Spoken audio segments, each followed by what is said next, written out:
Bonjour et bienvenue chers téléspectateurs dans votre programme Taille. Nous voici dans votre émission Peuple, une tranche des informations sur des personnalités dont on parle et de leur activité. J'ai reçu pour vous Madame Elina, coordinatrice de la plateforme Congomer. Bonjour Madame Elina. Bonjour Madame Nisha. Comment allez-vous? Je veux bien, merci. Et vous? Je veux bien, merci. Madame Elina, pouvez-vous vous présenter? Oui, je réponds au nom de Mélina Sunguvula. Je suis aînée d'une très grande famille. Je fais mes études primaires au complexe scolaire Mafuta Aix-les Anges. Je fais mes études secondaires à l'Institut de Mongafula. C'est là où j'ai obtenu mon diplôme en section sociale, dont je suis assistante sociale aussi. Et après, je suis allée à l'UPN, l'Université pédagogique nationale, précisément dans la faculté des sciences sociales, au département des sciences politiques et administratives. J'ai obtenu ma licence en sciences politiques. Je suis politologue de formation. Je suis mère de famille, je suis mère de 3 enfants et je suis mariée à Monsieur Landry Ngoma. Madame Elina, vous êtes coordinatrice de la plateforme Congomer. Pouvez-vous nous le définir? Quand je parle du Congomer, je suis en train de parler du Congo étant un pays et je parle de peuple congolais étant une nation congolaise. Voilà, c'est ça. Pourquoi Congomer? Congomer est là, premièrement, pour préserver notre patrimoine. Le Congo est notre patrimoine. C'est un héritage collectif reçu au fil des ans. Préserver ce patrimoine, c'est une manière de le rendre utile et agréable. Et deuxièmement, préserver ce patrimoine, c'est un signe de reconnaissance d'appartenance à notre pays. Et préserver le patrimoine, pour moi, c'est le fait de concevoir nos repères, nos racines et nos origines. Madame Elina, quel aperçu faites-vous entre le Congo passé et le Congo actuel? Merci Madame, vous parlez de l'aperçu. Vraiment, je ne m'attendais pas à cette question. Quand je parle ou je peux voir l'aperçu, selon moi, premièrement, parlons du Congo mère, nous sommes en train de parler du Congo étant une maman.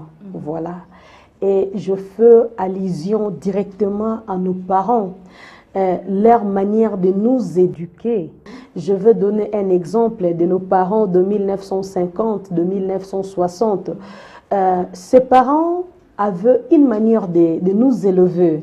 Dans mon aperçu, je peux dire ceci.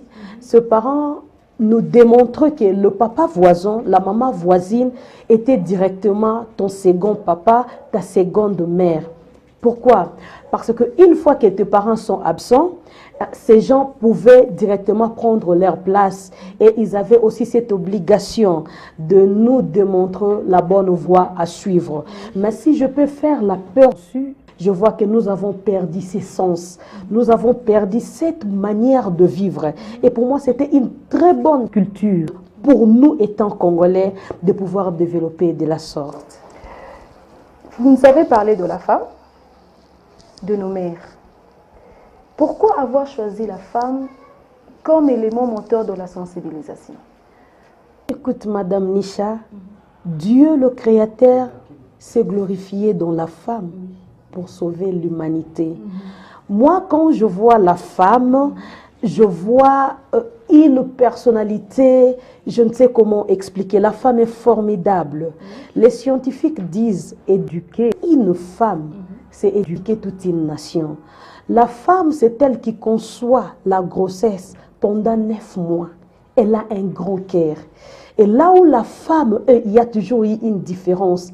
Dans une maison où il y a la présence d'une femme, il y a toujours eu de l'ordre. C'est-à-dire, c'est quelqu'un qui sait mettre de l'ordre. La femme sait éduquer, elle sait prendre soin de l'enfant. Quand même vous regardez dans la Bible, vous verrez quelque part où Dieu est en train de se comparer à la femme. Il dit, une femme peut-elle oublier son enfant? Peut-elle oublier le douleur de l'enfantement? Peut-elle oublier d'allaiter son enfant? Si elle ne peut pas, moi aussi je ne peux pas t'abandonner. Tu vois un peu. Donc la femme est glorifiée dans cette sensibilisation de la plateforme Congo Mère. Elle est vraiment interpellée pour l'avenir de nos enfants qui constituent le futur de notre pays. Madame Elina, vous nous avez dit que le Congo actuel a perdu sa culture. Et pensez-vous que la femme actuelle peut relever l'identité du Congo? Quand vous me posez cette question, j'aimerais d'abord expliquer le mot qu'il tire. Parce que beaucoup de gens, peut-être, ils auront le temps de me suivre, mais ils vont dire, voilà, c'est la qu'est-ce qu'elle est en train de nous dire. Qu'est-ce qu'elle est la culture? La culture n'est que l'ensemble de nos comportements. La culture, c'est notre façon de vivre. La culture englobe nos coutumes, nos traditions, nos langues. L'art aussi fait partie de la culture, la musique, etc., etc. Voilà. Et quand je parle de la femme étant un outil, un moteur dans cette plateforme, oui, elle peut relever le défi. Comment la femme peut relever le défi? Premièrement, elle doit se débarrasser d'autres cultures et embrasser la nôtre. Embrasser notre culture, pour moi, c'est une façon de reconnaître comment on a été élevé par nos parents. Ces personnages que je suis en train d'interpeller ici, ils nous avaient enseigné sur nos ancêtres, sur notre pays. Ces personnages nous ont montré comment parler les Lingala. Aujourd'hui, tu verras dans certaines familles, où on est en train d'interdire leurs enfants à ne pas parler les Lingala. Surtout nous qui sommes à l'étranger. Tu verras un enfant qui est congolais et cet enfant se présente devant toi étant un Sud-Africain, premièrement. Deuxièmement, cet enfant n'a pas notre culture. Il ne connaît pas notre pays, il n'a pas les soucis de notre pays et il n'a même pas la pensée d'aller voir ce pays un jour. Troisièmement, tu verras cet enfant est déjà à l'université. C'est un enfant intelligent où en terminant ses études, il peut même aller au pays et donner un bénéfice sur sa connaissance et son savoir. Mais parce que ses parents l'ont privé de notre culture, cet enfant est handicapé. Et pour moi, je pense que la femme doit s'élever. Elle peut relever ses défis. Madame Elina, Congo Mère étant une structure, un programme, quelles sont les stratégies qu'elle déploie? Congo Mère a diverses stratégies. Il a multiples stratégies. Mais la première stratégie que Congo Mère a considérée pour son développement, elle travaille en collaboration avec le média et plus précisément dans la communication. Parce que dans la communication, avec la mondialisation, avec les réseaux sociaux que nous avons actuellement, nous pouvons directement propager cette nouvelle qui est comme un évangile.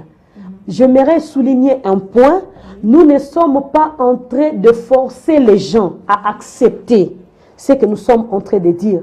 Mais nous sommes en train seulement de rappeler aux gens. Et un rappel n'est pas le fait de forcer quelqu'un.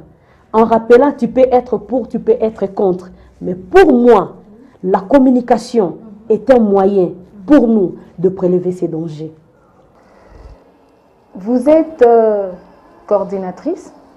Vous nous avez parlé de la RDC comme pays, de la nation congolaise comme peuple. Quel comportement pourrait-elle afficher, elle, nation congolaise, pour relever l'identité du Congo? La première réaction ou le premier comportement que le Congolais doit afficher pour relever ces défis, premièrement, c'est l'amour. Une maman qui a l'amour de son pays, un papa qui a l'amour de son pays, ou les parents qui sont en train encore de penser à l'avenir de ces pays, ils vont prendre le temps d'enseigner à leurs enfants d'où nous venons.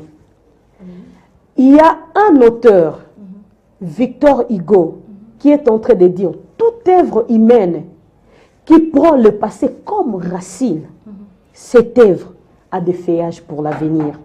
Je vais m'accentuer un peu sur la Bible. Dieu se présente devant Moïse comme le Dieu de son passé.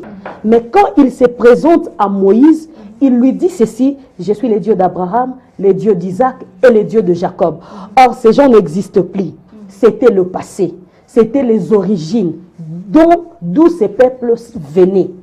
D'où ces peuples attiraient son origine. C'est comme ça qu'il se présente devant Moïse. Et pour moi, si le parent se présente aussi devant nos enfants comme le parent du passé, en leur parlant de nos ancêtres, en leur parlant de notre pays, en leur parlant de nos repères, en leur parlant de nos racines, c'est un fait de relever ces défis. Et tu verras que ces enfants seront toujours intéressés. Ils seront fiers. Ils ne diront plus que je suis français, je suis ceci, je suis ceci. Il te dira je suis d'origine congolaise, j'ai une nationalité française, j'ai une nationalité africaine. Parce que la nationalité, on peut te la vendre. Mais les origines ne se vendent pas. Et ces enfants, en cultivant en eux cette culture, parce que la culture, c'est le fait de cultiver. Cultiver, c'est éduquer. Et les enfants doivent refléter notre souci, Madame Nisha. Les enfants, ce n'est pas comme nous les appelons. Je ne sais, Guélor, Ornella, tout et tout. Ce ne sont que des noms. Mais le vrai nom de l'enfant, c'est l'avenir. À chaque fois que tu as des enfants dans la maison, sache que tu es en train de produire pour l'avenir. Est-ce que vous me comprenez? Et ces enfants, en étant cultivés, en ayant la connaissance de notre pays, maman, je te dis que nous aurons un avenir. Il y a des docteurs, il y a des juristes qui sont à l'étranger, qui peuvent même donner un bénéfice sur notre pays. Mais parce qu'ils ne sont pas enseignés sur le passé, sur leurs origines, ils n'ont pas l'amour de cette nation congolaise. Et si nous autres, nous ne nous levons pas, nous risquerons d'avoir le pays, le Congo, et nous allons perdre la nation congolaise. Vous nous avez parlé de l'amour. Pouvez-nous nous définir l'amour en quelques mots? L'amour, c'est le fait de se donner. Donner le meilleur. Quand je t'aime, je ne peux pas te faire du mal. C'est ça l'amour. L'amour, c'est prendre la place d'un autre. C'est soucier de l'autre. Prendre la responsabilité de l'autre. Et notre pays a besoin de notre amour. Il y a divers problèmes. Je ne suis pas là pour détailler tous ces problèmes ici à l'émission. Mais ce pays qui est caractérisé comme le pays le plus pauvre, comme le pays le plus sale, le pays le plus abandonné, ce qu'il attend de nous, c'est l'amour. C'est l'amour, Madame Nisha. Madame coordonnatrice, avez-vous un message spécifique à lancer au peuple congolais? Le message à lancer aujourd'hui, qu'est-ce que je peux dire? Je dis premièrement aux Congolais vivant dans la République démocratique du Congo, et je parle de tous les Congolais dans le monde entier, de cultiver l'amour, de penser toujours à notre pays, d'enseigner à nos enfants sur nos origines.